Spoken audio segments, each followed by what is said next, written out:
Student, आज हम अपने टॉपिक को कंटिन्यू करते हैं इम्पॉर्टेंस ऑफ एजुकेशनल साइकोलॉजी। इससे पहले वीडियो में मैंने आपको बताया था कि एजुकेशन साइकोलॉजी किस तरह एक टीचर के लिए इम्पॉर्टेंट है। इन्हीं पॉइंट्स को हम आगे क्लियर करेंगे। नेक्स्ट पॉइंट आता है हेल्पफुल इन करिकुलम कंस्ट्रक्शन। यानी एजुकेशन साइकोलॉजी खाली यही नहीं बताता कि शिक्षक को कैसे पढ़ाना है, बल्कि करिकुलम कंस्ट्रक्शन में भी मदद करता है कि किस लेवल के स्टूडेंट के लिए हम कौन सा विषय रखें, कौन सी शिक्षण विधियाँ रखें और उसे किस तरह से पढ़वाया जाए।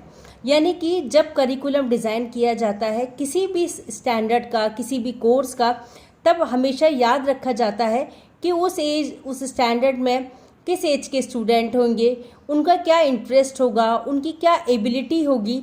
इन सब बातों को ध्यान में रख के ही करिकुलम बनाया जाता है। तो एजुकेशन साइकोलॉजी बहुत बड़ा महत्वपूर्ण योगदान देती है करिकुलम कंस्ट्रक्शन में। नेक्स्ट आता है helpful in measurement and evaluation. जब हम मेजरमेंट और इवेल्युएशन की बात करते हैं, यानी कि मापन और मूल्यांकन, तो एजुकेशन साइकोलॉजी मापन और मूल्यांकन दोनों में ही मदद करती है। सबसे पहले मैं आपसे को बताना चाहूँगी मापन और मूल्यांकन यानी मेजरमेंट और इवेल्युएशन में क्या अंतर होता है। मेजरमेंट यानी मापन एक क्वांटिटेटिव टर्म है, जबकि इवेल्युएशन क्वांटिटेटिव और क्वालिटेटिव यानी गुणात्मक व मात्रात्मक टर्म है। इसका मतलब है मेजरमेंट के अंदर हम खाली अंक देते हैं स्टूडेंट को, जबकि इवेल्युएशन के अंतर्गत हम अंक देने के साथ उसकी विभिन्न योग्यताओं का भी मापन करते हैं। जिस तरह आप सभी जानते हैं, वर्तमान समय में हर बोर्ड में खाली अंक ही नहीं दिए जाते, बल्कि स्टूडेंट से प्रोजेक्ट भी बनवाया जाता है, उनकी अटेंडेंस भी देखी जाती है, उनका डिसिप्लिन भी देखा जाता है, उनका एटीट्यूड भी देखा जाता है। इन सब के आधार पर उसे ग्रेडिंग करी जाती है। ये सब इवेल्युएशन के अंतर्गत आता है। प्राचीन समय में खाली शिक्षा पद्धति में मेजरमेंट किया जाता था, यानी सिर्फ अंक दिए जाते थे, लेकिन वर्तमान समय में अंकों के साथ साथ उसकी गुणों को भी मापन किया जाता है, यानी उसका इवेल्युएशन किया जाता है। Helpful in discipline. अगर मैं डिसिप्लिन की बात करूं तो प्राचीन शिक्षा प्रणाली में डिसिप्लिन बहुत के लिए दंड का प्रयोग किया जाता था।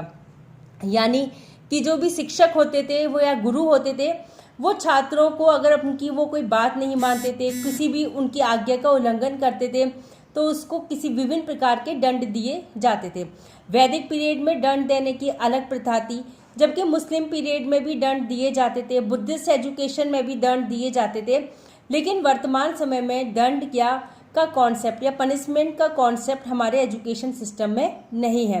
अब जो कॉन्सेप्ट है वो है सेल्फ डिसिप्लिन, यानी हमें बच्चे को दंड के यानी कि उसको मार के, पीट के, डांट के नहीं उसे समझाना है, बल्कि उसे इस तरह से समझाना है कि वो खुद ही डिसिप्लिन में रहे, यानी कि वो खुद ही स्व अनुशासित या सेल्फ डिसिप्लिन रहे।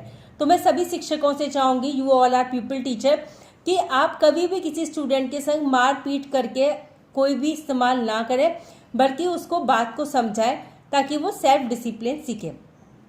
हेल्पफुल इन ऑर्गेनाइजेशन ऑफ को करिकुलर एक्टिविटी, यानी शिक्षकों का काम खाली पढ़ाना ही नहीं है, बल्कि उसे क्लास में को करिकुलर एक्टिविटीज़ को भी ऑर्गेनाइज कराना है।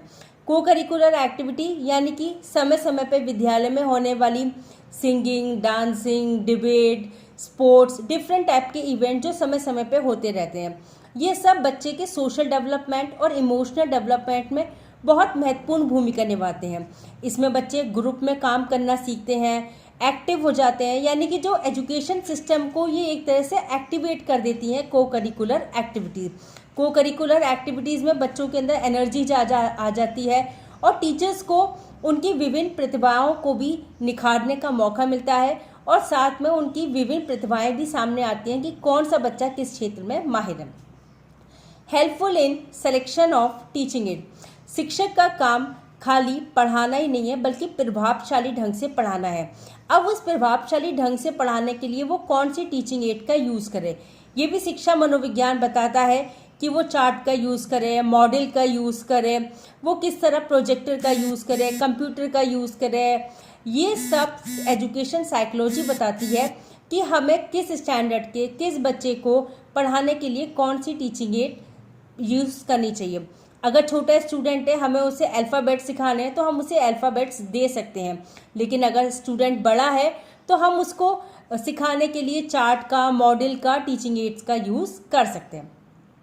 लास्ट पॉइंट है helpful in preparation of school time table, यानी कि शिक्षा मनोविज्ञान ना खाली शिक्षक को शिक्षण सिखाता है बल्कि ये भी बताता है वो कैसे स्कूल का एक परफेक्ट टाइम टेबल बनाए जिससे कि स्टूडेंट कम समय में ज़्यादा से ज़्यादा सीख सकें।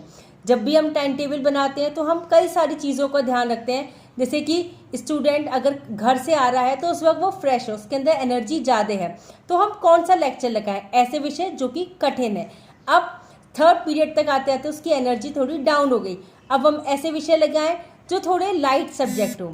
लंच के बाद अब बच्चा बिल्कुल रिफ्रेश है, उसने लंच करा है, उसके अंदर फिर से एनर्जी है, तो हम फिर से कठिन विषय लगा सकते हैं। ये सारे कई सारे सिद्धांत हैं जो हमें एजुकेशन साइकोलॉजी बताती है कि हम किस तरह एक अच्छा टाइम टेबल बना सकते हैं। इस प्रकार हमने इन सारे पॉइंट से देखा कि एजुकेशन साइकोलॉजी टीचर की हर कदम पे उसकी मदद करती है और उसको एक सक्सेसफुल या सफलतापूर्वक शिक्षण के लिए बाध्य करती है। अगर शिक्षक इन सभी बिंदुओं को पढ़ाते समय ध्यान रखेगा तो वह अपने शिक्षण कार्य में अवश्य सफल होगा और छात्र भी उसकी बात प्रभावशाली ढंग से समझ सकेंगे। तो शिक्षा मनोविज्ञान यही चाहती है कि शिक्षण को प्रभावशाली बनाया जाए। शिक्षण खाली ये ना हो कि हमें बच्चों को सिर्फ पढ़ाना नहीं है, हमें उनको ऐसे पढ़ाना है जिससे कि उनके व्यवहार में परिवर्तन हो, वो चीज़ों को खाली रटे नहीं बल्कि उन चीज़ों को वो सीखें। Thank you student.